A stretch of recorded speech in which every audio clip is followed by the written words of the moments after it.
여러분 안녕하십니까. 11월 29일 수요일의 MBN 뉴스와이드 오늘도 6분의 패널 모시고 시작하겠습니다. 어서 오십시오. 네, 안녕하십니까. 오늘 새벽 대한민국 청와대는 깨어 있었습니다. 모두가 잠든 새벽 3시 17분 북한은 기습적으로 대륙간 탄도미사일을 또 발사했습니다. 바로 2분 뒤에 이 사실은 대통령에게 즉각 보고됐습니다. 북한은 도대체 뭘 어쩌자는 건지부터 살펴보겠습니다.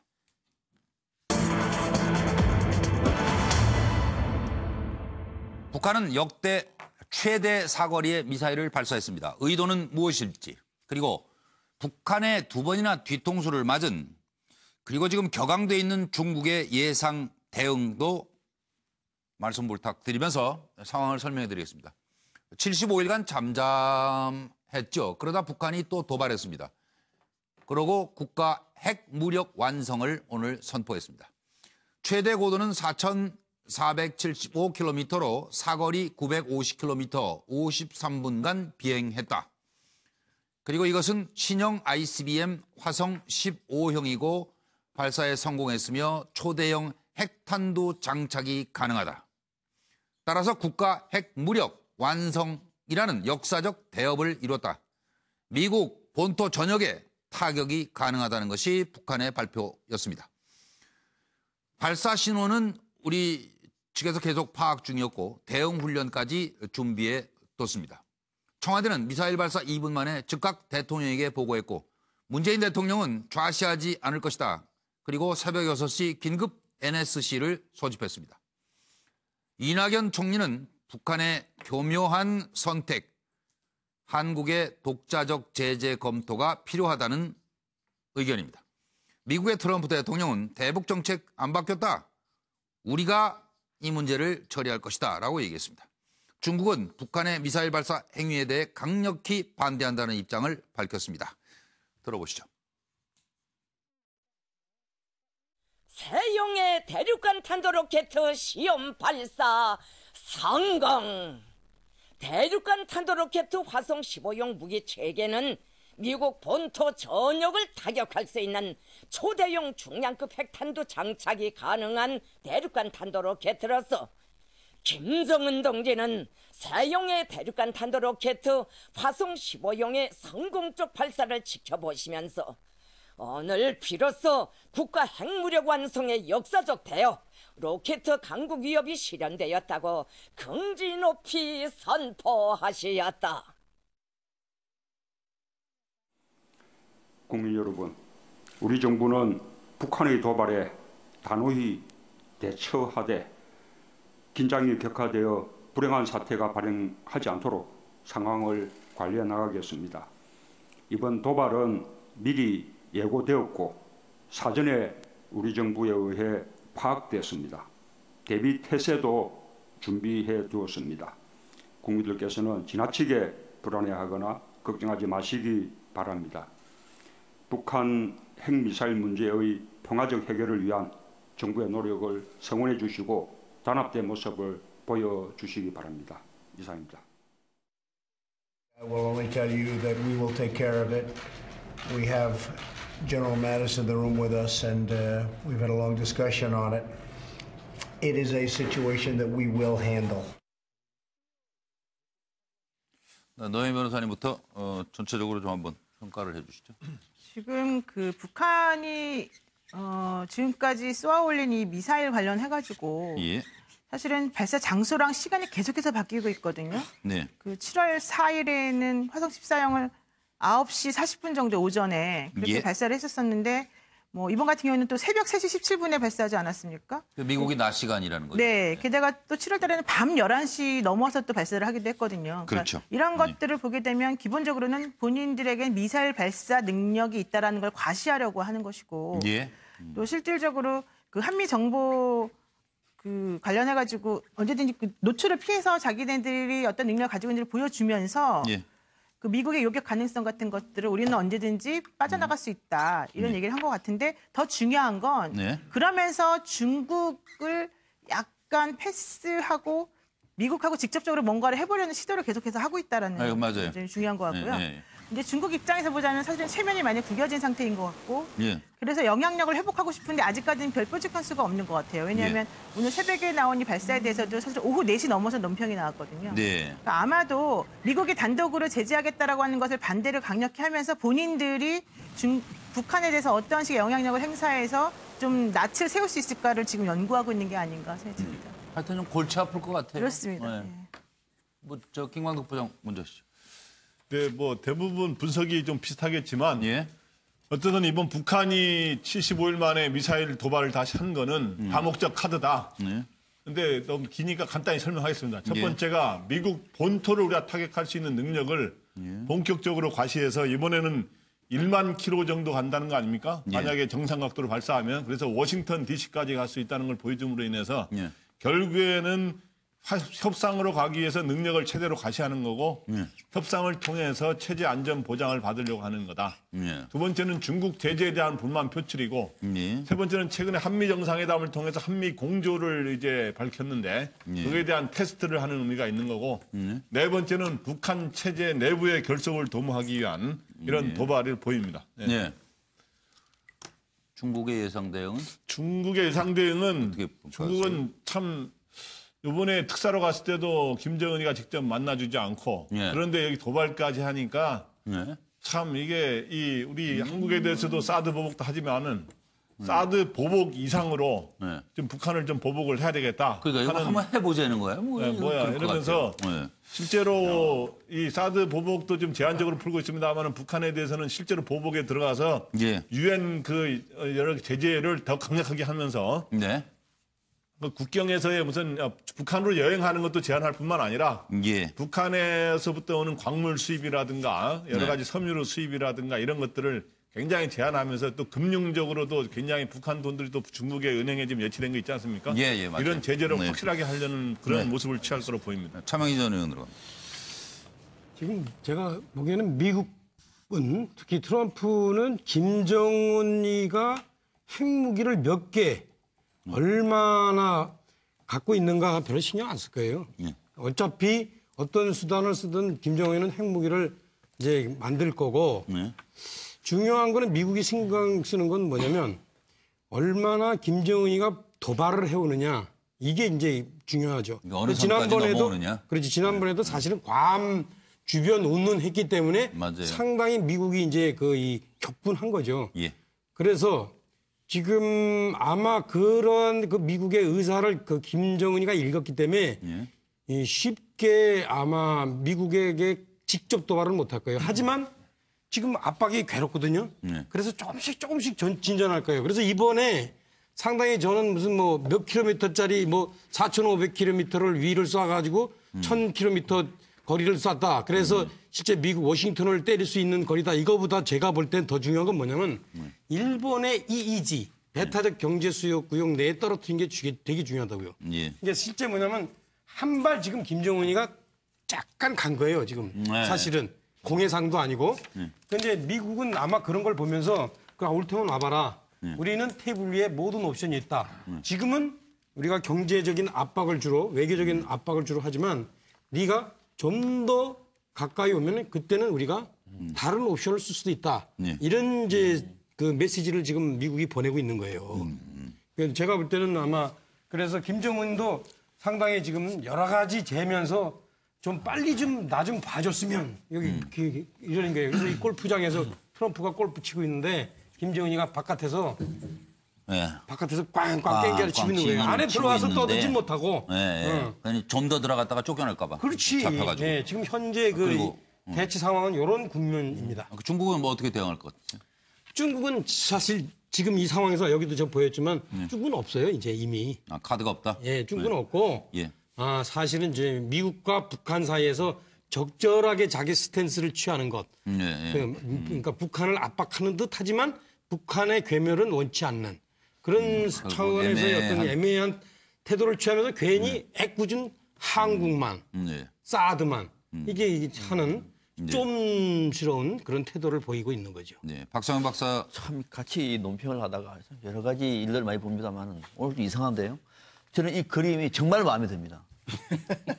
그룹이 진짜 마음에 들어요. 시작은 이상하다고 그러는데 어떻게 아니 누가- 보통 안 맞거든요. 북한 문제와 관련해서는 거의 맞지 않습니다. 저쪽에서 서로가 인사만 쓰다가 보통 가고 그러는데 오늘은 이 그룹이 진짜 마음에 들고 중국 입장과 관련해서도 너무 마음에 들어요. 아이 겁나네. 아니 오늘은 그렇습니다. 자 이거는 뭐냐면은 북한의 김정은의 의도는 가장 최고의 몸값을 만들어서 미국과 담판을 하겠다는 겁니다. 중국 빠지라 이거예요. 최고의 몸값이 뭘까요? 핵무력이 이제 완성된 겁니다. 마음만 먹으면 고각도로 4,400km예요. 정강각도 쏘면은 13,000입니다. 높이 올라가면서 봤지 이러는 그럼요. 거지, 지금. 정상각도 쏘면 워싱턴 날아가는 거예요. 무섭지. 예. 이제 ICBM의 핵탄도 장착해서 우리는 날아가면. ICBM 완성을 했고 워싱턴이 끝난다 이거예요. 그렇죠. 자 그러면 우리 이제 드디어 완성을 선포했어. 트럼프한테 어떻게 할래? 담판하자 이거예요. 중국은요? 빠져 이거예요. 중국은. 네. 그 얘기인데 거의 공감 거의 맞습니다. 비슷한 지금 시각이시고 네. 김현성 부원장으로 갑니다. 네. 일단 저는 이 과정이 위기이긴 하지만 예. 예고됐었고 잘 관리됐다. 그래서 발사하자마자 대통령에게 2분 안에 보고가 되고 NSC가 열리고 원점 타격이 돼서 일단 아주 관리되고 있다 위기가. 예. 뭐 이걸 보여준 건 굉장히 유의미했다라고 좀 보는 거고요. 이미 27일에 정밀 타격 훈련 실시 권한은 대통령이 합참 의장에게 위임했다. 이렇게 지금 돼 있는 거 아니에요? 네, 그래서 네, 아마 즉각 국민들도 진행이 된 거죠. 예전에 비해서는 훨씬 더 예. 안심하고 있지 않을까라는 생각이 들고요. 다만 저는 이번 건을 보면서 늘 우리가 이제 한반도의 비핵화와 평화 체계를 위해서 제재와 압박과 동시에 대화를 해야 된다 이런 얘기하지 않습니까? 그래서 그동안 사실 제재와 압박의 최강도 수순으로 가고 있어요. 유엔 안보리도 했었고 중국도 거기에 동참을 하고 테러 지원국으로 지정을 해서 경제 제재도 하고 지금 제재와 압박은 최고도로 가고 있는데 예. 과연 병행을 하고 있다는 대화 문제는 어디까지 맞느냐? 예. 지금 우리가 밖으로 알고 있는 것만 하면 중국이 예. 춘따오를 보내서 특따를 보내서 얘기했던 그거 하나밖에 없습니다. 예. 이 대화 노력은. 그래서 차제에 저는 조금 더 서로 분발해서 이 최근 중국이 대외 정책을 숨어서 이렇게 도광양해해서 분발 유의라고 바꿨다고 합니다. 시진핑 주석이 네. 지난번 주석 당대회 이후에 이건 무슨 의미냐면 선두에 서지 않겠다라는 중국이 선두 국가를 이제 천명한 거예요. 그래서 숭따오를 보내고 한국의 사드 문제를 해결하고 그러면서 국제사회에 선두 국가가 되겠다라고 나선기 때문에 저는 이 문제도 더 적극적으로 중국이 개입하지 않을까 이후에 라는 생각이 들면서 알겠습니다. 조금 더 저는 정리, 의미 예. 있는 모멘텀으로 보고 있습니다. 아 그렇게 보시고요. 네. 지금 서양호 소장 안 하셨네요. 예. 서양호 소장 청와대에 계실 때가 어떤 정부였죠? 박근혜 정부 아니죠? 네, 노무현 참여정부 때 있었는데요. 근데 왜 여쭤보냐면 지금 일반 국민들도 조금 궁금해하실 것 같아요. 새벽 3시잖아요 이게? 네. 그러면은 안 자고 있었다는 거 아니에요? 그럼 정 실장은? 그렇죠. 아니 안보실장은? 그리고 이미 네. 국정원과 안보실에서는 예. 북한이 미사일 발사할 예후를 포착을 했기 때문에 예. 비상대기하고 있었다라고 합니다. 그러니까 합동참모본부하고 안보실에서 계속 보고 네, 있었다는 거 아니에요? 그렇습니다. 미사일 발사 신호를. 네, 저는 그런데 그렇게 빨리 소집이 된다는 건 그럼 뭐 어떻게 해요? 자고 있다가 그래도 전화가 다 소재 파악이 돼 있는 거예요? 미리? 그렇죠. 관련 그러니까 수석들? NSC에 소속돼 있는 NSC 위원들은 예. 대통령이 NSC 소집을 하게 되면 지체 없이 참석해야 되기 때문에요. 예. 그런 소재 파악들 다 하고 있고 그때는 무슨 자전거 타고 보고하라고 그런 거 없었어요?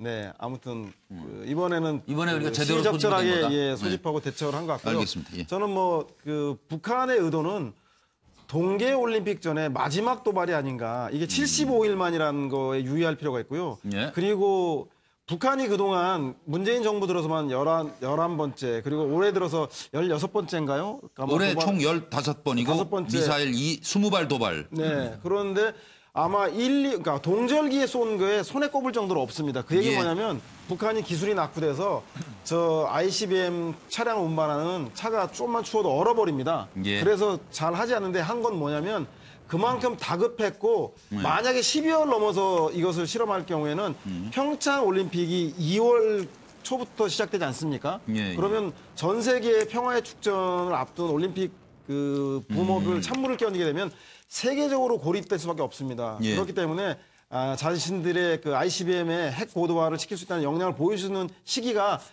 지금이 그 제일 적정한 시기가 아닌가 싶어서 쏘았다는 생각이 들고요. 예. 저는 그렇기 때문에 중국에서 마지막으로 니네가 핵을 고도화한 것, ICBM에 탑재할 수 있는 걸 보여줬으니까 이제 됐다. 예. 따라서 북한이 저는 중국이 북한에게 전격적으로 대화, 몸값을 올린 만큼 올렸으니까 이제 대화로 나서라라고 압박해서 평창 올림픽을 전후로 해서 북한이 전격적으로 북미 간의 대화라든가 남북 대화에 나설 수 있도록 압박하지 않을까. 그럼 오히려 반전의 계기가 될 수 있다는 생각이 듭니다. 예, 정말 두고 볼 일이네요. 그 의견이 맞을지.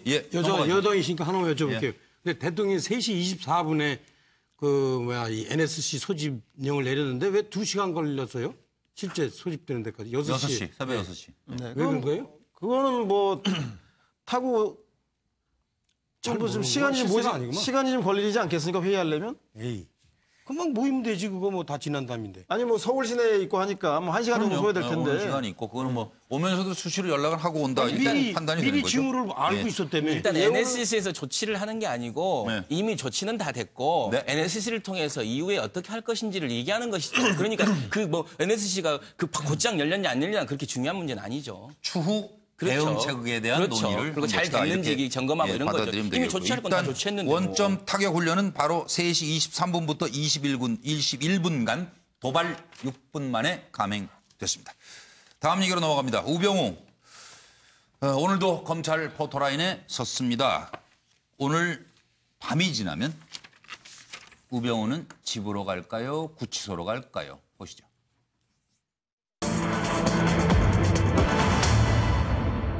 우병우가 추명호의 비선 보고를 받았다. 이렇게 뭐 절친으로 알려진 최윤수 국정원 전 국정원 2차장이죠.가 진술했다. 시인했다는 얘기가 지금 나왔습니다.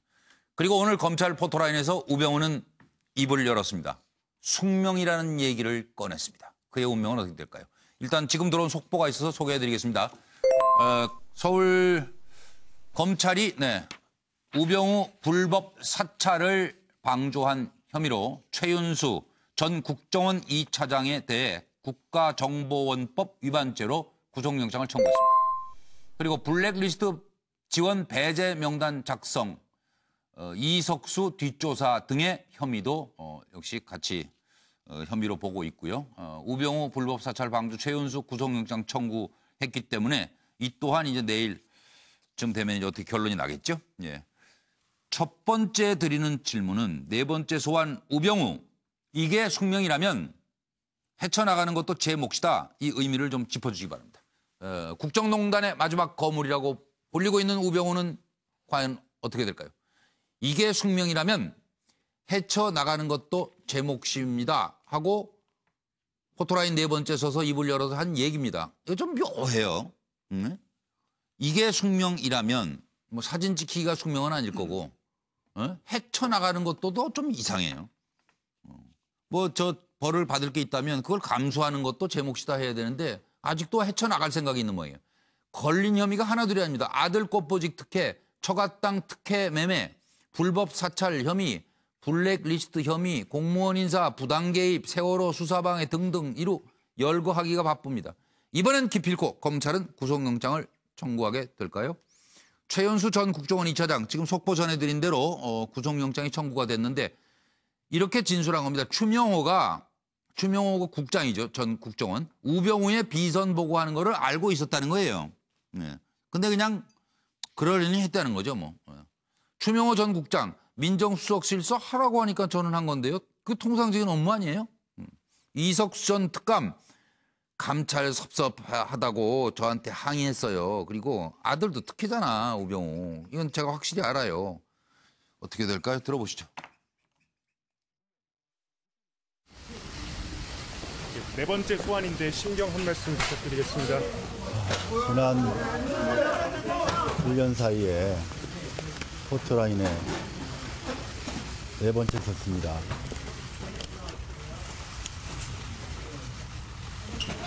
이게 제 숙명이라면 받아들이고 또 헤쳐나가는 것도 제 몫이라고 생각합니다.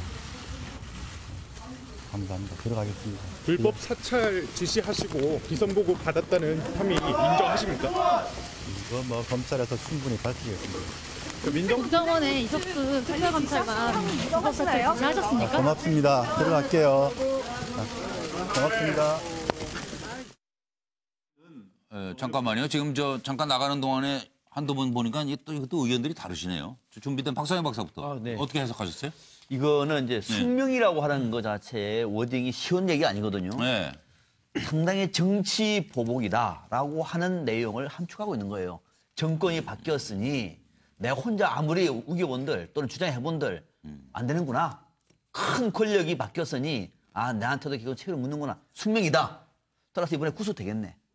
라고 하는 생각을 갖고 있고 헤쳐나가는 것도 제 몫이다. 이 얘기는 뭐냐면은 자 정치 탄압 또는 지난 정권에 있는 인사들 탄압하는데 이거 누구한테 이제 바라겠느냐. 그 정권이 무너졌는데 내가 당당하게 임해 가겠습니다. 라고 하는 의지를 밝힌 것으로 저는 풀이하고 있습니다. 그래요? 노영희 변호사는 생각이 같으세요? 어떠세요? 제가 얼마 전에 검찰 관계자를 만났는데 네. 이번이 마지막 승부다. 그렇겠죠. 예, 근데 이거 더 이상 언제까지 이번에도 끌어요? 만약에 안 되면 더 이상 안 한다 이제 이런 얘기를 한 걸로 지금 알고 있는데 네. 결론적으로 말씀드리게 되면 우병우 전 수석 입장에서는 포기하지 않고 끝까지 나를 잡아 넣고 싶은 게 이 검찰의 숙명이라고 한다면 내 숙명이 아니고. 네, 저는 최고 난이도의 마지막 관문을 헤쳐나가는 것은 내 몫이라고 생각한다. 네. 그러니까 이번에 한번 마지막으로 한번 제대로 해보자. 그러나 한번 붙어보자. 이전과는 달리 그럼에도 불구하고 이전과는 달리 구속될 가능성도 염두에 두고 있는 것처럼 지금 비치고 있고요. 그 리니지라고 하는 게임의 최고 난이도 그 제일 높은 레벨이 92레벨이라고 하거든요. 네. 이게 이제 그 가시라는 이름의 그 기사 캐릭터가 달성하는 레벨인데 저거 올라가는데 되게 오래 걸렸고 힘들어요. 근데 아마도 이 우병우 전 수석은 본인을 그런 식의 이 검찰이나 이 국정농단 관련된 사범에 대한 수사의 마지막 정점에 있는 그 최후의 일인으로 지금 생각하고 있는 게 아닌가 생각합니다. 그러니까 잘못이 있어서 받아들이겠다는 게 아닌 걸로 저 들렸거든요. 그렇게 보셨네요. 그리고 그렇게 안 리니지 레벨은 어떻게 되세요? 저는 없습니다. 없어요? 잘 아셔서 한번 궁금해서. 서영호 소장 쓰셨어요? 네. 저는 뭐 잘 아시겠지만 우병우 전 수석과 검찰은 사실상 운명 공동체였죠. 그래서 검찰의 현직 검사가 우병우 전 수석에게 그 수사 속보를 검찰의 수사 방향을 알려주면서 대비책을 세워서 그동안 삼전사기로 빠져나왔는데 아마 이런 들었더리 저런 들었더리 우리 검찰하고 민정수석, 우병우 수석은 만수한 드렁치기 얽혀진 들었더리 같은 운명체다. 그게 숙명이다. 헤쳐나가는 것도 제목이다라는 것은 우리도 이같이 얽혀 100년까지 누리리라. 그래서 몇 명이 내부 고발자들이 찍혀나가서 부지불식간에 압수수색하고 했지만 결국은 우병우 검찰은 영원할 것이기 때문에 공동운명체로 나는 이번에도 빠져나간다라는 그런 것을 강하게 암시하는 게 아닌가 싶은 생각이 듭니다. 검찰공화국 대통령인 줄 아나 봐요. 뭐 한마디를 왜 여쭤보려고 그러는데 뭐가요? 저기에서 우리가 누구를 말하는 거예요? 검찰하고 우병우를 말하는 거죠. 그럼 같이 100년 해료를 한다고요? 검찰하고 우병우가? 내부에 있는 검찰의 그 현재 적폐 검찰들을 그 뜻하는 것이겠죠. 그 정권만 바뀌면 또 우리 세상 온다? 네, 검찰이 우병우 라인이 있지 않습니까? 그래서 검찰 내에 존재하는 우병우 라인들은 정권은 유한하고 검찰은 무한하다라고 하는 믿음이 있는 것 같다는 생각이 듭니다. 그래요? 네. 뭐 정치부 기자 오래 하신 김광덕 부장은 제가 어떻게 보세요? 존경하는 서 소장님은 항상 서 소장님 분석에 대해 100% 공감해 왔는데 이 부분은 조금 다른 것 같네요. 오늘 상당히 뉴스와이드 품위 있게들 하시네, 패널들이. 네. 그대로 이 국어상으로 그대로 해석을 한번 해드릴게요. 제가 느끼는 이게 숙명이라면 받아들이고라는 말이 일단 있게 이게라는 게 뭐냐?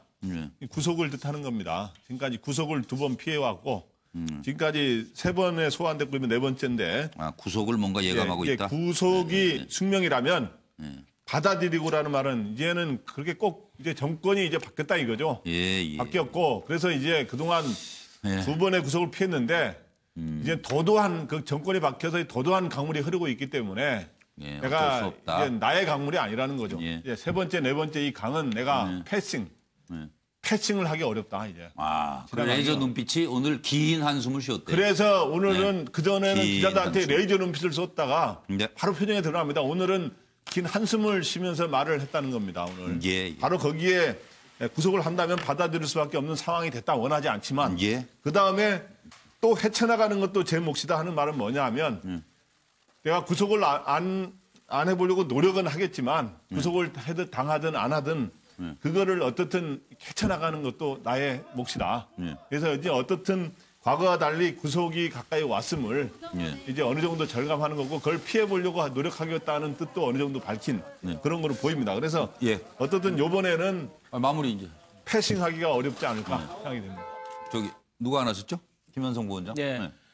최근 이 사건이 있기 전에 어떤 일이 있었습니까? 우병우 전 수석 관련해서 압수수색 있었지 않습니까? 예. 그 당황스러운 차량, 자동차하고. 핸드폰. 그 이유가 이제 우병우를 돕는 검찰 내에 핵심 관계자가 있다라는 쉽게 말하면 빨대가 있다라는 얘기였었는데요. 아마 이제 이때부터 좀 자포자기 심정이지 않았을까 저는 이제 이 얘기가 들어요. 그러면서 오늘 이제 나가면서 했던 얘기의 핵심은 저는 김광덕 본부장님의 앞부분은 동의해요. 그러니까 이건 이제 내가 내 스스로 할 수 있는 게 아니구나. 구속은 피할 수 없겠구나라고 했는데 이제 뒷부분에 헤쳐나가는 것도 내 몫이다. 이건 지금 상황이 뭔가 부당하고 내가 뭐 투사로서 이걸 이겨내겠다라는 뭐 그런 아주 오기와 아주 그냥 어찌됐든 그 지금까지 보여왔던 공감력 부족이 딱 나타나는 단어입니다, 사실. 그러니까 수능의 자세는 아닌 것 같다는 맞습니다. 생각이 들어서 지금. 흔쾌한 수능의 자세는 아닙니다. 그런데 저는 우병우 수석이 상당히 이번에 그 정치적으로 잘 대응한다 이런 생각이 들어요. 그러니까 이게 그냥 하는 소리가 아니라 이게 숙명이라면 이 사람은 그러니까 내가 이 개인적으로 빠져나갈 상황이 아니다 지금. 이건 상당히 나는 정치적으로 지금 공격을 받고 있다. 라는 메시지를 지금 주는 거예요. 듣는 사람한테. 예? 나중에 정치하겠네요 그러면? 그럴 것 같아요 이게. 그럴 것 같아요? 예. 진짜로? 이미 상황을 정치적으로 판단하고 있잖아요. 이게 우리가 조금 이따 좀 생각해 보세요. 최순실이는 엊그저께 어떻게 했어요? 사형시켜. 그냥 탁 퍼져가지고 날 사형시켜라 이러잖아요. 우병우는 안 그러잖아요. 그러니까 우병우가 사실은 좀 밉상이거든요. 그리고 박근혜 전 대통령 그 궁정농단을 이게 지금 흘려보낸 그런 죄는 있지만 지금 딱 보니까 저 정치적으로 상당히 괜찮은데? 결연한데? 이게 보여지는 거예요. 그러니까 이 상황을 나는 이게 지금 정치적으로 지금 탄압받는 거다. 라는 거를 이게 숙명이라면 얘기한 거예요. 그러니까 진짜. 내가 잡혀갈 것 같다면 이게 아니에요, 이게. 그 정치부 기자 오래 하신 김광덕 기자님. 이게 아니라. 왜 꼭 걸어요, 누구를. 미안합니다. 좀 품있게 하세요. 죄송합니다. 존경하는 차명진 전 의원님. 그러니까 이게 품있게 하세요. 그러니까 내가 정치적으로 지금 이 탄압받는 유상이다라고 하면서 내가 헤쳐나가겠다. 이게 무슨 소리냐. 지난번에 처음 수사받을 때는 당당했잖아요. 근데 지금은 뭐냐면 탁 동정심을 유발하는 거예요, 이게. 그래서 내가 이게 힘들지만 내가 헤쳐나가겠습니다. 그래가지고 이게 그림이 뭐냐면 이게 착 지친 모습을 보이는 거예요, 일부러. 그래서 지금 3명의 특검을 거쳤잖아요. 근데 한 명이 지금 뒤에 박찬호 특검이 또 이제 오고 있잖아요. 아니, 특별수사본부가. 자, 이것까지 이제 내가 해야 되겠다. 내가 지친 것 같아. 하지만 우리가 올드보이에서 보듯이 다 이기면서도 다 지친 표정을 한다고. 그래서 지금 만만치 않을 거다. 분석하고 그게 의견이 다르지 않은데 자꾸 남하고 같은 걸 찾아야지. 미안합니다. 다른 점을 보려고 그러지 마세요. 가까이 잘 안 보여요. 열심히 들으세요. 똑같은 얘기를 하는데 뭘 다르다고. 그렇습니까? 다음 질문에서 또 하여튼 여러분 답이 궁금해지는데요. 최윤수 전 2차장이 추명호 국장이 우병우에게 비선 보고했다 이렇게 진술을 했어요. 이런 상황이었다면 우병우는 왜 계속 모른다 왜 최순실을 몰랐을까 하는 의문이 또 들어서 이걸 질문을 드리면서 준비된 자료 보고 오겠습니다. 추명호 국장이 비선 보고하는 거 알고도 묵인하셨습니까? 검찰 조사의 성실히 임하겠습니다. 사찰 내용 관련해서 우병우 전 수석과 무슨 내용 말하셨나요? 혹시 그 추명호 국장 비선 보고하는 거 알고 계셨어요? 상관이셨잖아요. 따로 보고받으신 거 있으십니까? 제가 하여튼 검찰에서 성실하게 조사를 받았습니다. 연일 국정원이 계속 뉴스에 나오고 있는데 그래도 또 이제 차장으로서 좀 하고 싶은 말씀 없으신지. 오늘은 뭐 특별히 또 드릴 말씀이 없습니다. 양해해 주십시오. 이제 조사한 후에 그래도 좀 최순실은 언제 하셨어요? 최순실 현재도 모릅니다. 현재도 모르신다고요? 예, 언론에서 봤습니다. 진짜 모릅니까? 예. 증인이 민정비서관실에서 일하게 한 것이 증인의 장모가 최순실에게 부탁해서 한 거라는 것을 여러 사람이 증언했는데도 모릅니까? 그렇지 않습니다. 그렇지 않습니까? 예. 존재는 언제 알았습니까? 정윤회 문건 사건 때 정윤회 씨의 부인이다. 뭐 그런 정도로 알고 그리고도 한 번도 본 적 없으시고요? 본 적 없습니다. 정윤회 문건 사건 때는 정윤회 씨가 청와대 비서관이나 행정관을 통해서 국정에 개입한다. 최순실 그런 없이 사건이었습니다. 정윤회가 있습니까? 두 분이 뭐 부부 사이라는 얘기는 들었습니다. 네, 이 문제는 준비된 부분부터 길지 않게 박상현 박사님 준비되어 있네요. 네. 국정원에서 청와대 주변의 인사들을 청와대 정무수실에 보고하는데 이 엄청난 사건과 관련해서 만약에 최순실 얘기를 뺐다고 얘기하면은 그건 국정원이 아니죠. 그죠? 그냥 동네에 있었던 조만한 일이 아니잖아요. 엄청난 국정농단 사건을 국가정보원이 최순실 얘기를 싹 빼고 청와대에 보고했다는 국정원이 아닙니다. 보고했겠죠. 보고했고 그러면은 우병우 전 수석은 맨 처음에 앞서 화면에 나왔습니다만 처음부터 최순실 모릅니다. 계속 이랬어요. 이제 와서 안다고 얘기하면은 어마어마한 판이 뒤집히는 거예요. 그럴 수 없는 거예요. 끝까지 최순실이요? 모르고 싶어요. 라고 하는 얘기를 하고 있는 겁니다. 예. 어떻게 보면 비선 보고 대상이 아니었는지도 모르죠. 뭐 좀 특별했으니까 최순실은. 뭐 김현성 부원장 생각. 예. 저는 뭐 이걸 이제 우병우 스스로 이게 돌려버리는 순간 이 어마어마한 헌법과 민주주의를 농단했던 국정농단에 주범이 같이 되는 거예요. 그래서 이제 저는 나는 종범이다. 그리고 아마 이제 저는 이분 머릿속에서는 계산기가 돌아갈 것 같아요. 이제 숙명처럼 구속을 받아들여야 된다라면 어떤 벌을 받는 게 가장 나한테 유리하냐. 형량에 있어서 내가 어떤 죄 정도는 받아야 가장 이제 이후에 내 행보에 좀 문제가 없냐라고 봤을 때 뭐 이런 헌법과 민주주의 농단에 발을 들여놓는 순간 미래가 없거든요. 우리 차명진 의원님 뭐 정치 한다고 예측하셨는데 이제 그 정치를 하더라도 이 민주주의 헌법을 농단했던 탄핵의 주범이다라고 하면 쉽지 않기 때문에 그렇죠. 굉장히 이제 그런 부분에서 관리를 하고 있는 게 아닌가 싶습니다. 이게 관리 노영희 변호사님 보시기에 관리돼요? 네, 제가 봤을 때는 몰라야 되죠, 사실은. 우병우 씨 입장에서는 최순실을 몰라야 되기 때문에 모른다라고 얘기하고 있는 거지.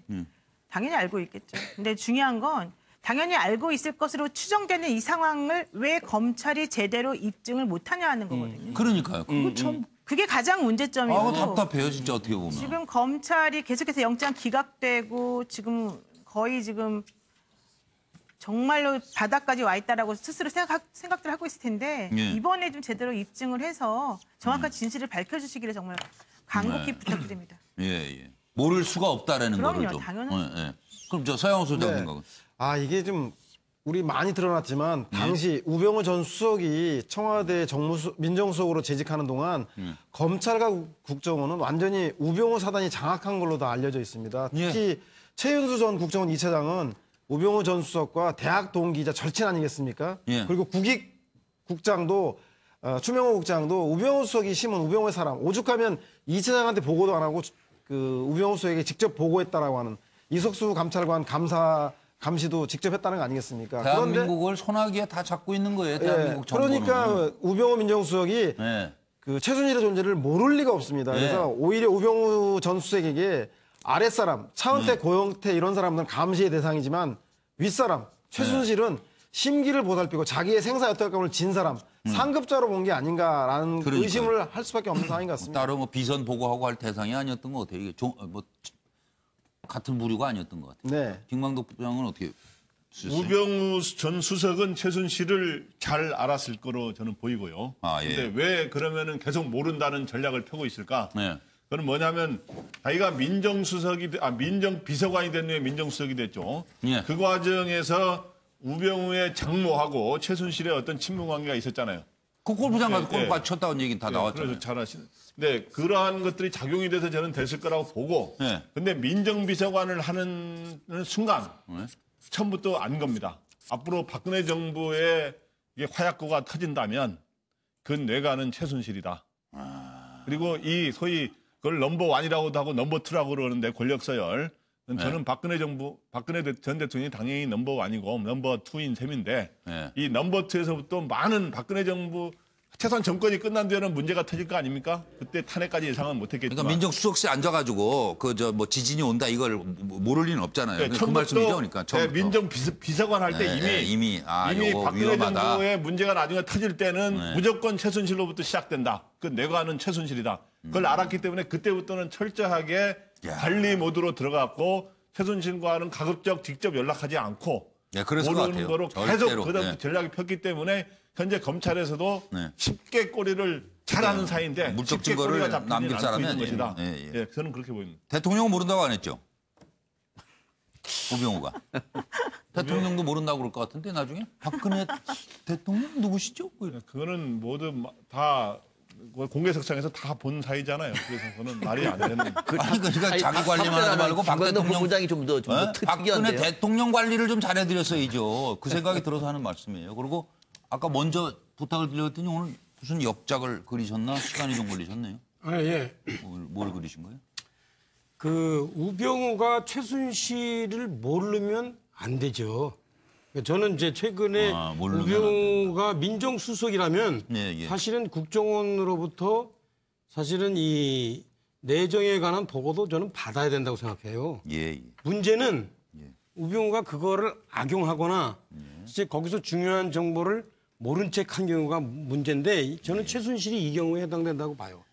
사실은 최순실에 대해서 충분히 알았음에도 불구하고 제가 볼 때는 아마 일정하게 최순실의 그 정보를 일부러 흘려버리지 않았을까. 그리고 그 흘려버리는 것으로서 충분히 커버할 수 있다고 생각한 거죠.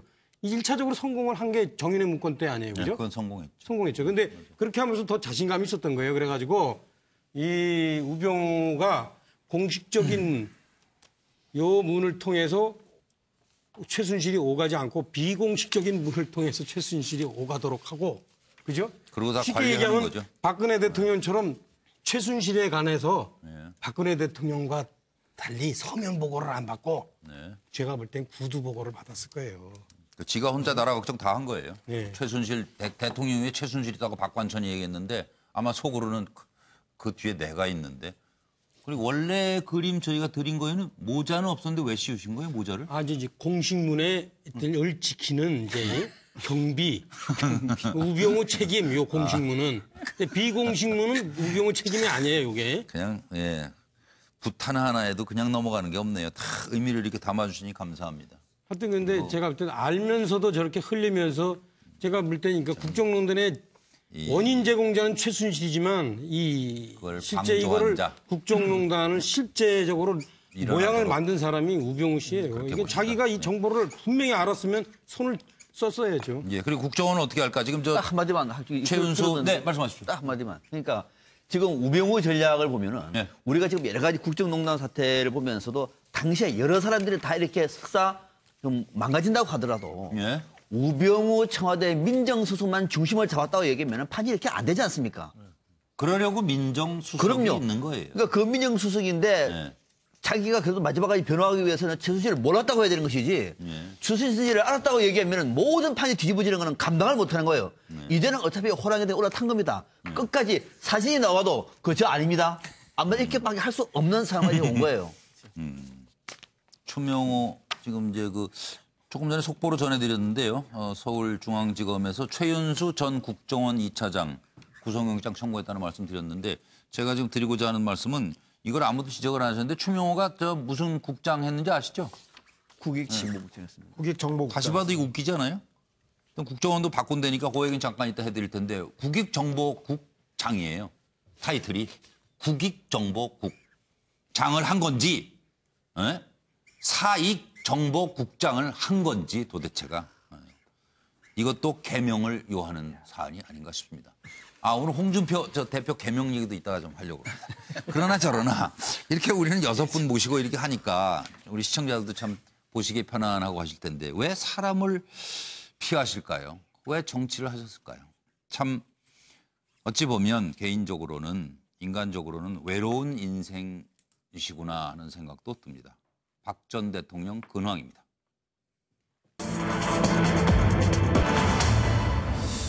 가족도 안 만나 변호인도 필요 없어 한 달간 외부인 접견이 0명이랍니다.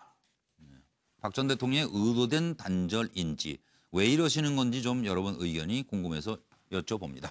자, 면회, 접견 모두 거부하는 박 전 대통령. 박지만 형제들이 있죠. 서양이, 박근영, 진동욱, 누님 언니 잘 지내시죠? 할 텐데 구속 직후 방문하고 그때 만남이 불발된 이후로는 이제 아무도 안 만나는 게 가족도. 국선 변호인단은 지금 뭐 선정이 됐는데 한 번도 접견을 못하고 편지 한 번 보냈는데 안 만나겠다고 그러고 계속 그다음에 이제 대답이 없으니까 요청은 계속할 것이다. 3차례 편지로 접견 요청을 했지만 처음 접견 거부하고 뭐 그다음에 답장도 없으신 것 같아요. 그리고 윤 전 추도 지금 안 보인다는 거예요. 수감 당시 동행했고 접견 가능 지인으로 등록돼 있지만 영치금을 더 넣어야 했는데 어쩌나 할 것 같아요. 지금 계속 못 들어간다니까요. 그리고 유영하 변호사도 변호사 사임한 후에는 접견을 지금 못 하고 있답니다. 병원비 240만 원을 대납했지만 못 뺀 지는 오래됐습니다. 사실은요, 구치소장이 거듭된 설득을 했답니다. 네, 이건 MBN 어제 단독 보도로 보내드린 내용인데 이미 설명하지 않았어요? 하면서 안 가겠다고 그러셨다는 거예요. 근데 사실은 이제 교도소장이 설득을 해가지고 이 두 분은 말을 들었대요. 96년에 교도소장이 설득해서 노태우, 전두환 두 전직은 재판에 나갔답니다. 네, 근데 박근혜 전 대통령은 안 나오시네요. 네, 들어보시죠. 한 말씀만 해주시죠. 박근영님 화이팅! 화이팅! 네, 대표님!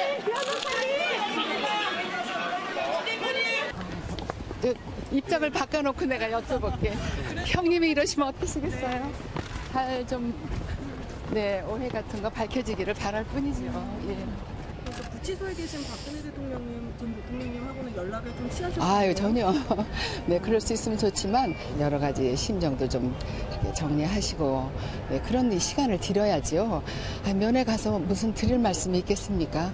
그냥 울다가만 나올 건데 그런 시간이라도 우리가 뺏지 말고 마음 편안하게 해드려야죠. 평소에 이런 일 있기 훨씬 전부터 부신 기능 저하증에 많이 시달리고 계셨으니까 잘 치료받으실 수 있었으면 하는 게 저의 소망이죠. 박지만 씨도 오늘 본청 오시나요? 그건 잘 모르겠습니다. 오고 싶어도 이렇게 기자님들이 이렇게 하시니까 여기에 엄두가 안 나서 오고 싶어도 못 오지 않나 저는 그런 생각을 하고 있습니다. 누님의 그런 건강과 그런 평온한 마음을 유지하실 수 있도록 하려고 무척 애를 쓰고 있다는 건 그건 알고 있습니다. 얼마 전에 다녀왔는데 여전히 대통령께서는 처음과 마찬가지로 연애 관련 일체를 거절하는 걸 풀지 않으셨어요. 여전히 그게 유지되고 있더라고요. 그러니까 만날 길이 없지요. 제가 다녀왔죠. 왜냐하면 그게 풀렸을 거라고는 생각하지 않았지만 한 번 더 확인하러 갑니다. 오늘 무슨 일로 오셨습니까? 옷 뺏고 그냥 오셨습니까? 야, 어떤 말씀 나셨습니까? 오늘 무슨 말씀 나오셨어요? 변호인단 합류하십니까? 한 말씀 해주십시오. 한 말씀 해주세요. 예, 박 전 대통령이 가족이나 측근들 일체 면회를 거부하고 있는 왜 그러는지. 일단은 박근혜 전 대통령은 원래 본인의 성향이 그렇게 사람들을 갖다 주로 많이 만나는 성향은 아니셨어요. 예. 그리고 만약에 대인관계를 통해서 어떤 위로를 갖다 많이 찾는 성향도 아니셨고요. 그리고 나서는 현재 본인의 입장에서 가장 지금은 남들한테 보여주고 싶지 않은 상황이잖아요. 예. 그렇기 때문에 어떤 자신의 현재 모습을 갖다 가급적 드러내지 않고자 하는 부분도 충분히 있게 되는 거고요. 예. 만약에 박근혜 전 대통령의 죄를 갖다 인정하고 선처를 요구하는 재판이다 그러면은 그거는 박근혜 전 대통령의 입장에서는 받아들이나 안 받아들이나 결과는 마찬가지인 재판이거든요. 그렇기 때문에 변호인도 만날 필요가 없고 이전에 그렇게 좋지 않았던 관계였던 사람들에 가서 이 마당에 만날 필요도 없고 그렇다고 생각하게 되면은 접견을 할 사람이 결과적으로 없게 되는 거지요. 이건 누가 먼저 하시는 게 좋을까요? 노영희 변호사? 네. 심리학 박사 수료 노영희 변호사.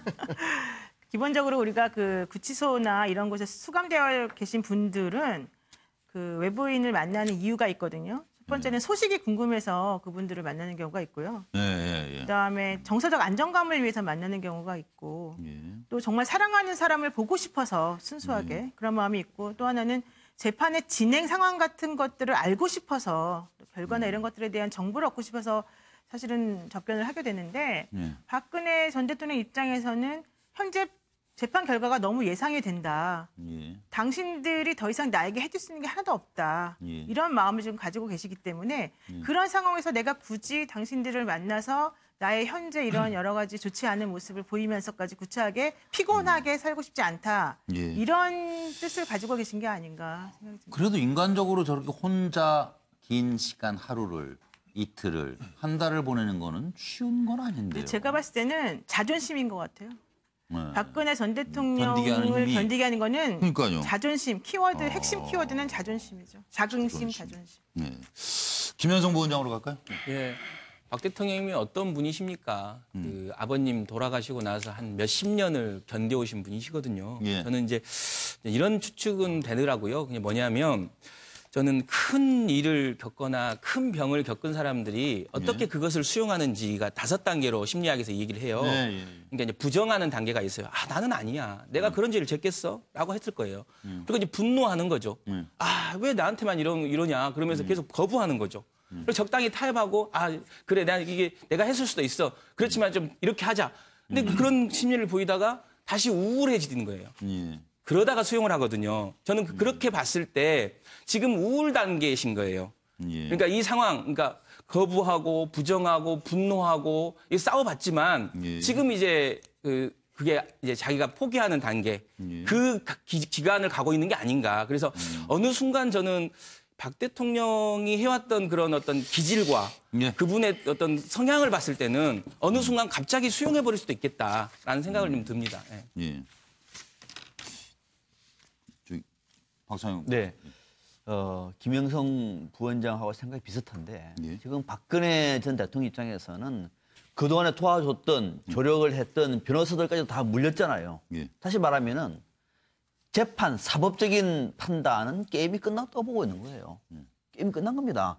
그리고 거기다 대해서 요즘에는 또 국정원 특활비를 어디 썼는 문제가 또 초비에 가시되고 있어요. 갈수록 태산이에요. 자, 사법적인 판단은 대충 답이 나와 있고 변호사들은 아무 도움도 안 됐고 뭐 국선 변호인 만날 필요가 없는 거죠. 자, 그러면은 박근혜 전 대통령은 사법투쟁, 사법적인 문제가 아니라 정치 투쟁으로 지금 가고 있는 겁니다.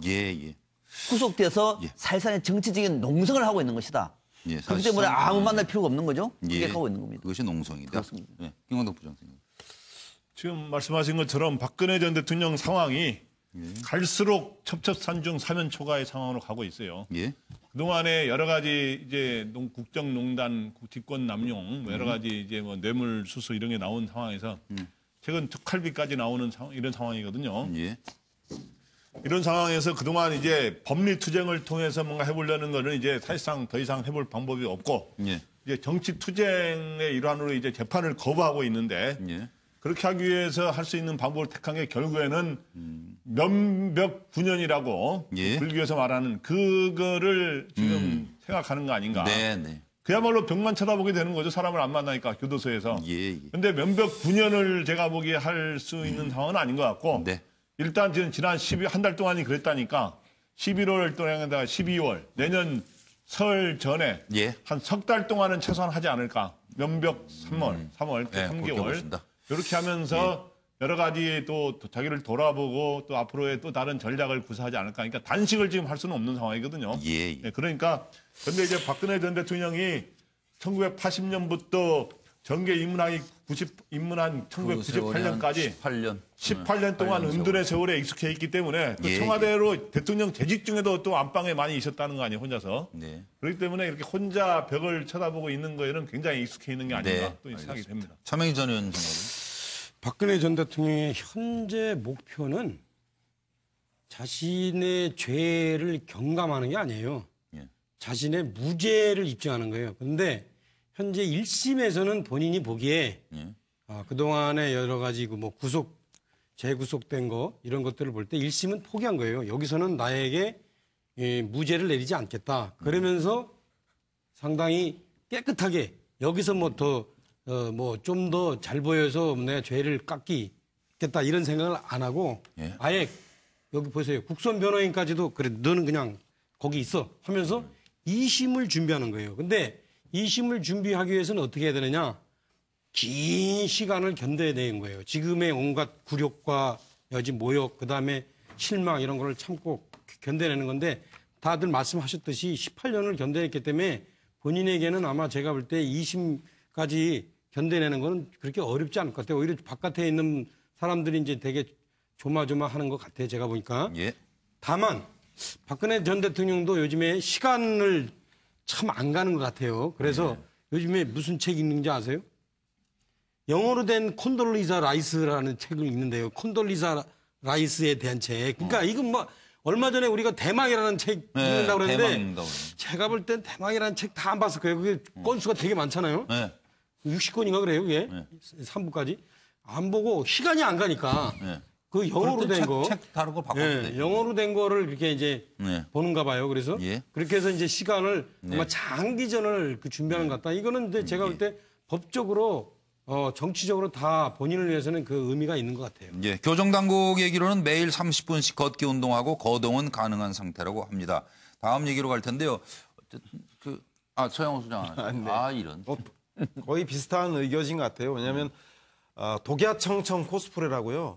오히려 대규모 매머더 변호인단을 꾸리고 주변에 접견을 많이 하고 정치적 공세를 자유한국당에서도 강화한다면 오히려 본인에게 불리하다 생각하고 접견도 거부하고 재판도 거부하면서 스스로 나약하고 혼자뿐인 사람으로 자신을 코스프레해서 오히려 소나무의 푸름은 겨울에 알 수 있다라는 얘기가 있듯이 소나무의 푸름 즉 박근혜 전 대통령의 정치적 생명은 영원하다. 겨울 이 혹한의 정치 보복기에서도 나는 나 홀로 견뎌낸다라고 하는 오히려 그런 것을 강조하기 위해서 법리 대응을 포기하고 정치적 공세를 강화하는 듯한 그래서 오히려 모든 것을 거부하고 고립을 선택한 게 아닌가 그런 싶은 생각이 듭니다. 예, 잘 들었습니다. 이제 그 큰 기관에 계신 분들은요 가끔 큰 착각들을 하고 사시는 경우가 있는 것 같아요.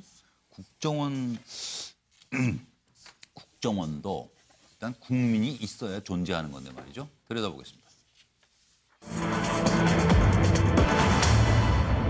이게 이제 박근혜 정부 국정원에서 이런 일을 했다는 거 아니에요? 국정원 댓글 수사해가지고 골치 아픈 것보다 그 원세훈 전 원장 개인 비리로 들어가는 게 낫다. 이래가지고 검찰하고 거래를 시도했다. 이런 의혹이 또 불거져 나왔습니다. 그래서 왜 개인 비리로 원세훈 개인 비리로 검찰에 빅딜 제의했을까? 의도는 무엇인지 그리고 당시 원세훈의 알고 있었을까요? 원세훈의 속내 이렇게 여쭤보면서 상황 설명해 드리겠습니다. 원세훈 속죄악 만들기 프로젝트의 진실. 2013년 4월에 보고서가 작성됐는데 국정원 댓글 수사 무마를 위해서 원세훈 전 원장 개인 비리가 있다 이렇게 해가지고 병합 수사되도록 빅딜을 모색해야 합니다. 다음 조직적 개입, 직원 연루 이건 반드시 차단해야 됩니다. 원세훈 혼자만 잡혀가라 이거죠. 원 전 원장 개인 비리 사건이 터지면 파장이 커지고 속죄안 카드는 소진될 것이다. 라는 아주 노력을 많이 한 보고서가 만들어졌는데 이걸 가지고 이제 빅딜을 시도한 거죠. 검찰 수사팀 관계자 그 정식 개통 통하지 않은 자료 받지 않아요. 그래가지고 아예 성사조차 되지 않았던 일이랍니다. 검찰은 법과 원칙대로 국정원 댓글 수사 기소 지시하고 2013년 6월 4일 원세훈 전 원장은 국정원법 공직선거법 위반으로 불구속 기소됩니다. 그리고 2013년 7월 10일 원세훈 억대 수수 의혹 이 개인 비리로 구속됐습니다. 그럼 이 어디서 나온 얘기냐? 당시 검찰 관계자는 이거 건설업자 비리 이건 검찰이 자체적으로 인지 수사한 것이다. 국정원발 이건 듣지도 못했다. 이렇습니다. 들어보시죠. 우리 증인께서 국정원장으로 재직하면서 소위 문재인 후보를 비롯해서 야권 후보들을 비난하면서 이들의 정치 권력 차단을 강조하는 등 선거 개입을 다수 지시했다. 이렇게 공소장에 기재가 되어 있거든요. 그 부분에 대해서 어떻게 생각하시나요? 전혀 그런 사실이 없고 취임사에서도 보니까 국정원 직원들의 엄정 중립 이걸 강조했는데 맞는가요? 맞습니다. 그리고 이번 대통령 선거 기간 중에 박근혜 후보를 지지해라, 문재인 후보를 떨어뜨려라 이런 지시를 한 적이 있습니까? 국정원의 조직 구성상 그런 얘기를 할 수 있는 조직이 아닙니다. 1심 재판에서 그 공직선거법 위반과 관련해 가지고는 그 무죄로 해주신 데서는 아주 저는 옳은 판단해 주셨다고 감사히 생각하고 있고 국정원법 위반에 대해서는 어디까지나 저희가 뭐 정치 개입을 하는 것이 아니고 북한에서 계속 뭐냐면 우리나라 국가 정책을 여러 형태로 비난을 해왔기 때문에 거기에 대한 우리가 대응을 했는데 사실상 구체적으로 뭐 우리가 무슨 뭐 인터넷 댓글을 쓴다든지 뭐 하는 그런 건 몰랐다고 지난번에 최후 진술에서도 저 말씀드린 바 있습니다. 이 선거법은 무죄가 나왔고 예. 국정원법은 유죄가 나왔잖아요. 예. 재판 결과 받아들이십니까? 아니 그러니까 항소심에서 우리가 발표했습니다.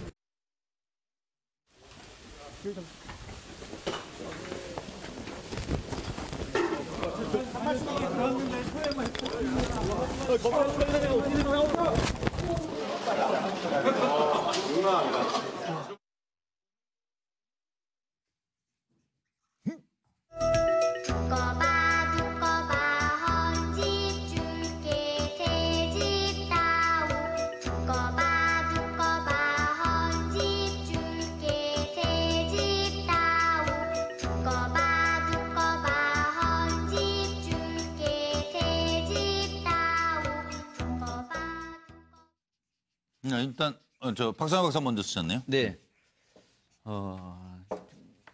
네, 지금 원세훈 전 국정원장과 관련해서 국정원 입장에서는 개인 비리로 끝내고 싶은 거죠. 네. 국정원의 문제, 국정원 조직의 문제로 가는 것은 어떤 경우에도 국정원은 반대하겠죠. 네. 마침 지금 이 문제를 틀 수는 없으니까 원세훈 전 원장의 개인 비리가 있어요. 그걸 끝내자.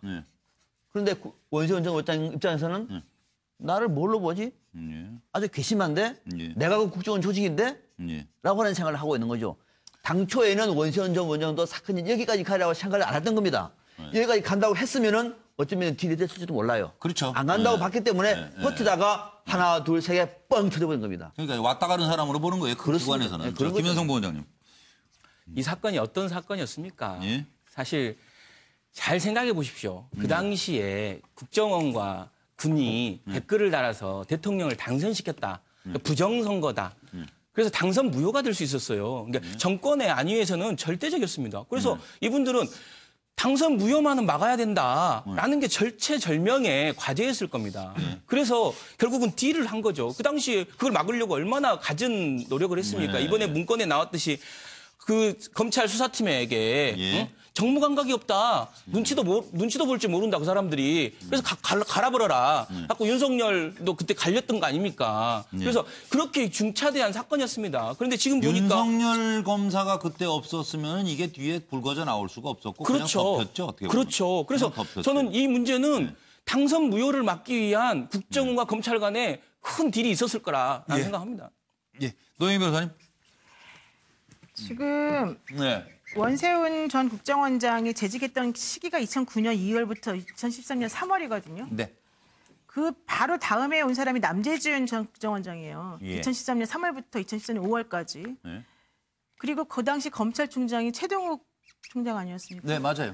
검찰에 딜했지만 최동욱 총장 라인에서 다 이게 거절당한 거잖아요. 그래서 저 최동욱 네, 혼외자서 얘기가 터트린 여자 문제 거죠. 터트린 거 아니에요? 네. 네, 결론적으로 그랬다는 거 아니에요? 자살폭탄 테러를 시도했으나 결과적으로는 다 무산되고 현재까지 이제 오게 된 셈이어서 국정원이라는 조직이 얼마나 무섭고 허망한 조직인가 하는 것을 지금 느끼게 됩니다.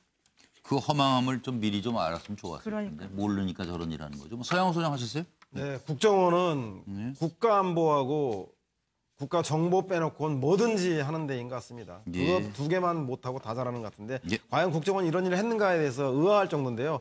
아마 국정원의 속내는 원세훈을 넣을 테니까 국정원은 빼달라고 한 것은 국정원을 위해서 원세훈이 희생해라 라고 하는 의도라고 볼지 모르지만 원세훈 입장에서 보면 박근혜 정부를 위해서 이명박 정부가 희생해라라고 들려서 아마 결코 수용할 수 없지 않았나 싶은 생각이 듭니다. 근데 뭐 다 지금 뭐 저리 전부 다 엮여가지고 김광덕 부장. 저는 한마디로 이거를 요약하자면 심장은 지킨데 신장 일부는 내줄 수 있다는 전략으로 보입니다. 그런 비장. 그러니까 심장이 없으면 완전히 이게 멎어버리잖아요. 네. 생명이 이제 끝나버리는데 신장의 일부를 내줘도 목숨은 건지는 수가 있잖아요. 잘 관리를 하면. 그런 전략인데 뭐냐면 심장은 뭐냐. 박근혜 정부의 박 대통령 자신과 바로 국정원을 뜻하게 되고 신장 일부는 원세훈의 개인 비리. 이제 이걸 내놓으면서 무슨 말이냐 하면 댓글이 문제가 되면은 이게 결국 선거 부정의 문제가 되고 그러다 보면 박근혜 대통령 당선에 대한 정당성 여부 거의 국기문란 이렇게 돼버리면서 선거 불복의 여러 가지 논거가 될 수 있기 때문에 그것만은 막아야 된다 하면서 그런 전략을 편 거로 보입니다. 그리고 하여튼 원세훈 원장은 그걸 대충 흐름을 알고 권력이라는 게 이런 거라는 게 한번 실감했을 겁니다. 권력 무상이죠. 뭐 차명희 전 의원님.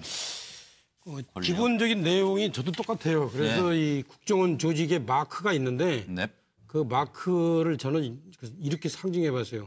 거기 동물이 용하고 사자가 나오는데 오히려 이렇게 바꿔야 되지 않나. 서로가 서로를 잡아먹는 뱀으로. 그죠? 무서워요. 근데 참 이런 사례가 사실은 우리가 본 첩보 영화에 많이 나와요. 본 시리즈 아세요? 본 슈프림, 본 프라이머시? 계속 그 뭐 속편이 나오잖아요. 거기서가 이제 그 주제가 뭐냐면 그 조직을 살리기 위해서 그 조직이 불편한 임무를 맡긴 사람을 희생시키잖아요. 제거시키잖아요. 근데 잘 안 희생이 안 되더라고요. 거기 버티는데 이제 원세훈 원장은 어떻게 되는가? 지금 저기서 버티는 건가? 아니면 야 이거 내가 그래도 원장이었는데 아니면은 자기가 그래도 조직의 원장이었으니까 내가 그럼 다 뒤집어 씻게 하는 건가? 모르겠어요. 그리고 요거 하나 누가 국정원이 지금 18년 만에 이름을 바꾼다고 그러는 거죠? 대외안보정보원으로 바꾼다. 지금 이런 얘기가 나오고 있는데 뭐 바람직한 역할에 대해서 한두 분만 서영호 소장부터.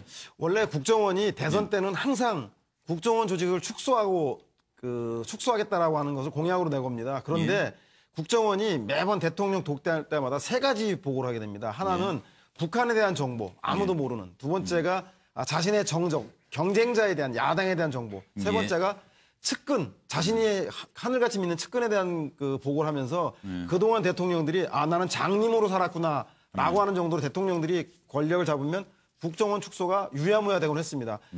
그동안 국정원이 한국 현대사에서 어떤 역할을 했는지 볼 때 차라리 경찰청 산하에 대외안보정보원으로 바꿔서 충격적인 그 개편을 해서 국정원 없이도 우리나라가 어떻게 돌아가는지 한번 보여준다면 국정원이 새롭게 더 필요한 것인지 아닌지 알 수 있지 않을까. 충격요법이 필요한 시점인 것 같다는 생각이 듭니다.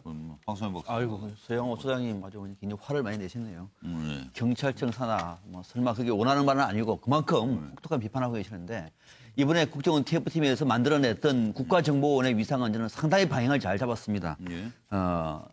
세계 국제 안보와 관련되어 있는 요람으로 만들라. 제목도 대외안보정보원입니다. 다시 말하면은 전 세계 북한 정보를 총람할 수 있는 최고의 요람으로 만드는 것이 필요합니다. 그렇게 해서 미국도 북한 정보를 할 때 대한민국 대외안보정보원을 통해서 일본도 마찬가지죠. 그래서 다른 데는 몰라도 대한민국의 대외안보정보원의 대북 정보통만큼 믿을 수 있는 세계 최고의 정보의 요람으로 만들라라고 하는 부탁을 좀 드리고 싶습니다.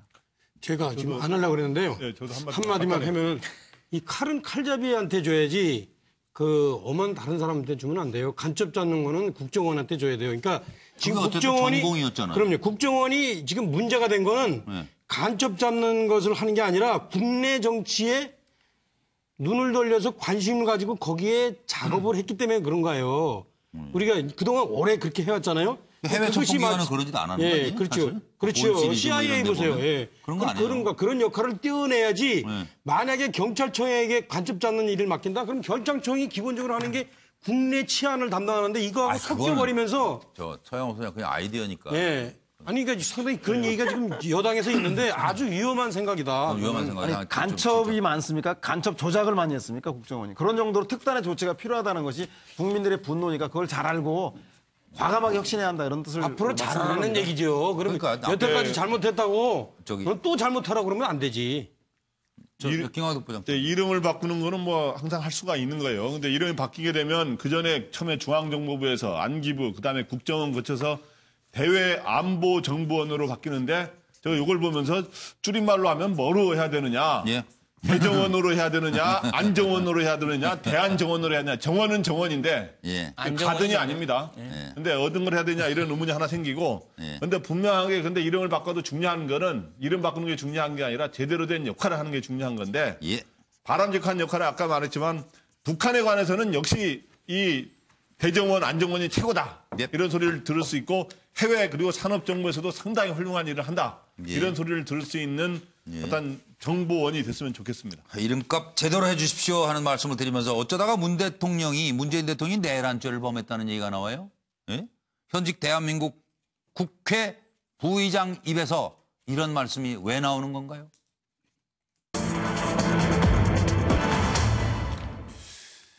현직 국회 부의장의 색깔론 아니냐. 심재철 의원이 이틀 연속 문재인 대통령 내란죄를 주장하고 있는데 여기에 대한 여러분의 시각을 짧게 듣고 넘어가도록 하겠습니다. 상황은 이렇습니다. 이틀 연속 뜬금없는 심재철 의원의 내란죄 발언이다. 왜 나올까? 문재인, 임종석, 서훈, 윤석열 법치 파괴의 내란죄로 고발해야 합니다. 그러자 더불어민주당에선 사과하고 부의장직 사퇴하라. 물타기도 정도껏 해야지. 뭐라고 말했냐면 문정부 내란죄 혐의에서 자유로울 수 없다. 현 정부의 적폐청산 TF 명백한 헌정질서 문란이다.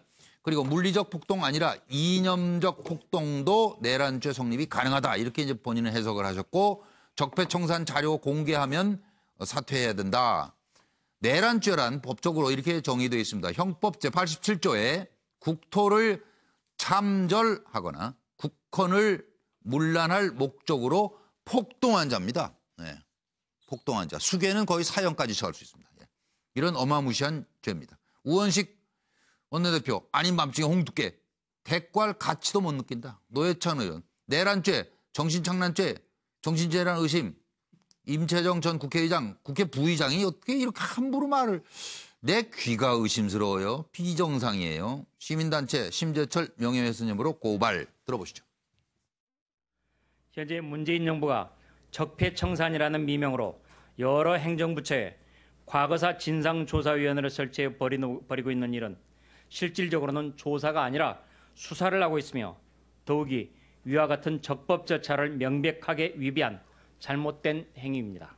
문재인 대통령과 임종석 비서실장, 서훈 국정원장과 윤석열 서울중앙지검장을 법치 파괴의 내란죄와 국가기밀 누설죄 등으로 형사 고발해야 합니다. 문재인 정부의 지난 6개월 동안의 행적이 내란죄의 혐의에서 자유로울 수 없는 이유는 다음과 같습니다. 헌법 가치를 무시해 국가 정체성을 위태롭게 하는 것이 바로 국헌 문란, 즉 국가 헌법 질서를 어지럽히는 것입니다. 더불어민주당과 청와대가 자유민주주의와 자유시장 경제 질서를 위태롭게 한다고 하면 지난 집권 6개월 동안에 전개된 일련의 과정에서 두드러지고 있습니다. 물리적인 폭동이 아니라 소위 기능적인 폭동으로도 국가 질서를 마비시키는 것이 매우 쉬운 상황이 됐습니다. 아닌 밤에 홍두깨라고 심재철 국회 부의장이 어제 문재인 대통령을 내란죄로 고발해야 한다는 막말을 했습니다. 솔직히 대꾸할 가치를 느끼지 못합니다.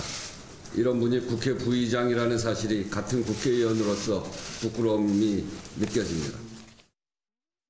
네, 이건 짧게 차명진 전 의원부터. 제가 한국당은 일단 말이 없는 것 같아요, 이 부분에 대해서. 좀 곤란할까 그런데 제가 초등학교 1학년 때 그 도로 앞에 처음 나가보고 그 트럭이 지나가는데 땅이 흔들린 걸 보고서 엄마한테 엄마 지진이야 그랬던 기억이 나요. 근데 이게 지금 심재철 기억력도 부의장께서 어릴 적이를. 이 바퀴벌레 한 마리 보고 괴물이다 그러시는데 예. 그게 조금 초등학교 1학년도 아니시고 하여튼 형님 죄송합니다. 예. 개인적인 얘기를 방송에서 하시면 어떻게 해요? 못 들은 걸로 하겠습니다. 박상영 비판하실 때는 따끈하게 비판하셔야 되는 거지. 무슨 형님이 왜 나오고 그럽니까? 방금 심재철 국회 부의장의 이제 해명을 들어보니까 어떻게 대한민국의 국회 부의장으로서 저 정도의 말씀을 진짜 저렇게 하시는 것인가 아니면은 이걸 억지 개변을 하시는 것인가를 따져서 비판할 저는 가치도 없다고 봅니다. 한마디로 말하면은 저는 요즘에 그 TV 개그 프로에 아무 말 대잔치가 있습니다. 그냥 뭐 아무 말 대잔치 수준으로 저는 이해하고 있습니다. 김현성 부원장님. 사실 제과를 가치가 별로 저도 느껴지진 않는데요. 예. 요즘 젊은 사람들 사이에서 이제 관심 받고 싶어하는 사람을 뭐 이르는 말이 있습니다. 관땡이라고 저는 그렇게밖에 생각되지 않고 전 이런 말이 생각나더라고요. 정치를 외면한 국민들의 가장 큰 죄는 가장 저질스러운 인간에게 지배당하는 것이다. 이 말로 마무리하겠습니다. 네, 알겠습니다. 노영희 변호사님. 사실 이제 이분의 발언에 대해서 뜬금없다, 부적절하다 이런 말씀하시는 분들이 사실 상당히 많은데요. 이런 식의 반응은 상당히 초조하고 수세에 몰렸을 때 나오는 전형적인 반응이에요. 그러니까 이게 뜬금없는 게 아니에요, 사실은. 그래서 많이 초조해 있다. 그럼요. 이미. 지금 이 상황에 대해서 많이 힘들어하고 있다라고 하는 그 반증이라고 할 수 있겠죠. 예, 알겠습니다. 서영호 소장. 네. 보수 쪽이 색깔론을 들고 나올 때는 또 선거가 다가왔구나. 지금 내년 지방선거 그렇긴 하네요. 선거가 또 오네요. 이길 수 있는 건 뭐 생활이든 자치든 이런 거 전혀 할 수 없기 때문에 진영 대결로 아마 보수층을 결집하기 위해서 그러는데 국민들이 용서할까 모르겠습니다. 때가 오고 있고 초조하다 이런 지금 분석들이 좋고. 김광국 부장 생각은? 예, 초조하고 그래서 저 알아주세요 하면서 이렇게 오버 발언을 한 것 같습니다. 해도 근데 오버 발언을 하면은 사람들이 수용을 안 하죠. 해도 너무 오버했기 때문에 그런 거고 어쨌든 본인은 뭐 적폐청산 방식의 문제를 제기하기 위해서 이런 말을 한 모양인데 어쨌든 이런 식으로 하면은 오히려 전혀 누가 설득을 당할 수가 없습니다. 이런 때일수록 냉정하고 차분해져라 하는 말씀인 것 같은데 홍준표 대표 뭘 꼭 말씀하셔야 제가 볼 때는 일말에 진실이 있는 것 같은데 왜냐하면 그 조사위 하는 사람들이 그 비밀 문건을 다 그냥 막 열어보고 나중에 무슨 뭐 인가 비밀인가를 받긴 했다는데. 그건 뭐 일말의 진실 지금 이 얘기하고는 다르고 법적으로 문제가 있는 거는 얼마든지 법정에서 지적할 수 있죠. 그거는 상대 측이 있으니까. 그래서 내란죄는 아니지 않습니까? 그러니까 지금 이제 홍준표 대표는 어쨌든 위험한 승부수를 던지는 것 같은데 점입가경입니다. 원래 이름은 홍판표였다고 합니다. 보시죠. 제가 일단 판넬부터 보여드리고 질문은 이렇습니다. 왜 갑자기 홍판표에서 홍준표로 개명 권유한 사람 얘기를 꺼냈을까?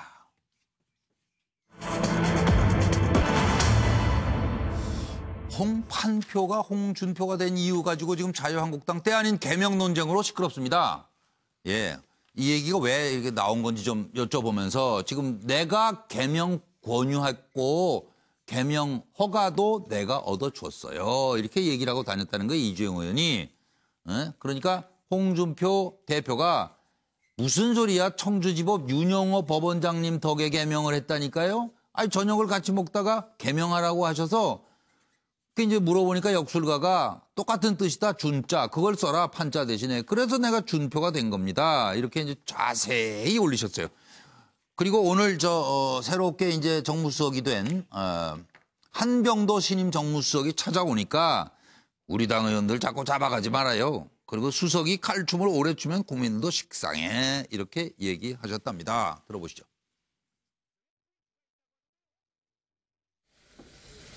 대표께서 이 한과물 다하고 당내 갈등을 유발하고 듣기에 민망한 표현을 하시는데 말씀을 신중하게 하실 것을 간곡히 전드립니다. 주말 이틀 동안 대표께서 페이스북에 올린 글을 보면은 대표께서 원내대표 경선에 개입한다는 오해를 불러일으킬 수 있는 소지가 있습니다. 개파를 없앤다면서 갈등을 이야기할 수 있는 말씀을 하시는 것은 자기 모순이기에 유감입니다. 국회에서 상대방 여당이 그리고 정권이 있지도 않은 일을 가지고 당대표를 그렇게 모략하고 음해하는데 이를 나서서 방어하는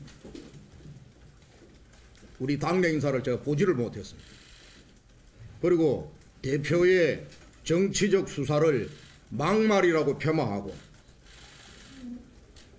우리 당내에서부터 대표에 대한 예우를 좀 갖춰주실 것을 촉구합니다. 칼춤도 오래 추면 국민들이 실상합니다. 애랑하고 그리고 우리 의원들 좀 자꾸 잡아가지 마. 네, 이건 아주 짧게 한 말씀. 김광덕 부장부터. 쉽게 말하면 최근에 원내대표 경선에서 부상하고 있는 이주영 의원을 견제하기 위한 발언이다. 예. 이주영 의원이 이제 평소에 저도 듣고 그랬었는데 홍준표가 홍판표 검사 시절에 홍판표에서 홍준표를 이름 바꾸는데 내가 권유하고 그랬다 하는 말을 하고 다녔어요. 네, 그러셨다면서요. 그 말을 부정함으로 있어 그 사람 이주영 의원이 권고한 게 아니라 당시에 법원장이 권고해 준 거다. 이렇게 함으로써 이주영 의원의 말의 신뢰성을 떨어뜨림으로 인해서 견제하려는 게 아닌가 이렇게 생각이 됩니다. 예, 서영 소장. 네. 홍판표가 홍준표가 되었다고 친박이 비박되겠냐. 다가오는 원내대표 선수에 이주영이든 홍문표든 친박 원내대표는 절대 불가하다라는 얘기를 하고 싶었던 거 아닌가 싶은 생각이 듭니다. 네, 노영희 변호사님. 오늘 홍준표 대표가 나는 품격이 없다. 정치는 품격으로 하는 게 아니다. 이런 발언을 하셨다고 하는데요. 네, 오늘 그랬대요. 또. 네, 저는 이런 식의 뭐 이름 개명과 관련된 얘기를 하시는 것 자체가 품격 없는 양심 고백이다라고 생각합니다. 이 84년도에 개명은 정말 거의 불가능했었어요. 지금하고 완전히 다르거든요. 그렇죠. 법원장이 해야 된다. 네, 근데 이걸 경선에 나와 있는 이주영 의원에 대한 반경용 카드로 사용했다는 것 자체도 제가 보기엔 좀 타당하지 않고 정말 품격이 없으신 것 같아요. 예, 이주영 의원도 그렇게 오늘 공격을 또 했네요. 김현성 부장님. 예, 저는 뭐 길게 얘기하기보다는 저는 홍 대표님께 딱 한 가지만 당부드리고 싶습니다. 사람들하고 정치를 하셔야 됩니다. 바퀴벌레, 기생충, 고름, 암덩어리 이분들하고는 절대 정치할 수 없지 않습니까? 그래서 당분간 사람들로 표현하시고 아니 함께 당하신 분들한테 어떻게 그런 표현을 쓰십니까? 그래서 아무튼 사람들하고 같이 정치하는 것이다라고 얘기 드리고 싶습니다. 박상현 박사로. 지금 이 논쟁의 배경에는 지금 자유한국당의 원내대표 경선 구도가 있는 거죠. 네, 그것 때문에 그러는 거죠. 원내대표 경선은 지금 친홍과 친박의 싸움으로 좀 대결되고 있지 않습니까? 그런데 이주영 의원이 나와서 자꾸 홍준표 대표와 친한 척하고 그러니까 뭐 개명 얘기하면서 직접 이렇게 얘기하는 겁니다. 이주영 의원한테 나하고 친한 척 좀 그만하세요. 라고 하는 얘기를 하기 위해서 개명과 관련되어 있는 그동안의 실체를 밝힌 겁니다. 알겠습니다. 이주영 의원은 원내대표 하지 않았었나요? 안 했습니다. 안 했어요? 나오기만 여러 번. 두 번 나가서 떨어졌는데. 당대표에도 나가셨었고. 제가 돌아가면 또 항의 전화 받을지 모르겠는데 홍준표 대표하고 박근혜 대통령하고 공통점이 있어요. 제가 옆에서 지켜보면. 이 자기 권력에 대한 독점욕이 상당히 강해요. 그래서 누가 조금이라도 좀 이렇게 가까이 오면 되게 다 내쳐요. 네. 이게. 근데 박근혜 대표는 자기 아버지 백 때문에 그게 오래 갔다고요. 근데 홍준표 대표는 본인에게 돕고 다니잖아요. 네. 그래서 상당히 알겠습니다. 피곤하실 거예요, 아마. 예. 어쨌든 부끄럽지 않은 정당들을 좀 만들어주기 바라면서 오늘 마치겠습니다. 6번 수고 많으셨고요. 시청해주신 여러분 고맙습니다. 안녕히 계십시오.